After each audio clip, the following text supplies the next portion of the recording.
Hi friends, இது moms கிச்சனில் healthy breakfast R lunch எது வேணால் எடுத்துக்கலாங்க. இந்த சாலட் பண்ணியிருக்கிறாங்க.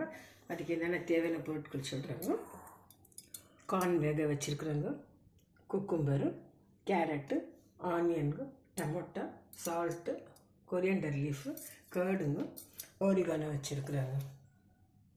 ஓரிகானோங்க இப்போ மிக்ஸ் பண்ணலாங்க. இது லஞ்ச் ஆர் பிரேக்ஃபாஸ்ட்டுக்கு ஹெல்த்தியாக இருக்குங்க. அது எப்படி மிக்ஸ் பண்ணுறதுன்னு காமிக்கிறாங்க. இப்போ கர்ட் போட்டிருக்குறாங்க. இது ஸ்வீட் கார்ன் போட்டுக்கிறாங்க, குக்கும்பரு, கேரட்டு, ஆனியனுங்க,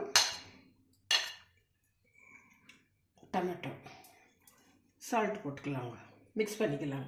மிக்ஸ் ஆகிடுச்சுங்க. இப்போ கொரியாண்டருங்க, கொஞ்சம் ஆரிகானோ போட்டுக்கலாங்க, கொஞ்சம் கிரேப்ஸ் போட்டு மிக்ஸ் பண்ணிக்கலாங்க. மிக்ஸ் பண்ணி வச்சுருக்குறாங்க. இது பிரேக்ஃபாஸ்ட்டுக்கும் நல்லா இருக்குங்க, லஞ்சுக்கும் நல்லா ஹெல்த்தியாக இருக்குங்க, கொஞ்சம் ஃபீலிங்காக இருக்குங்க. நீங்களும் ட்ரை பண்ணுங்கள் ஃப்ரெண்ட்ஸ். சம்மர் வேறு ஸ்டார்ட் ஆகிடுச்சு. இந்த மாதிரிலாம் சாப்பிட்டா உடம்புக்கு நல்லதுங்க. தேங்க்யூ ஃபார் வாட்சிங்.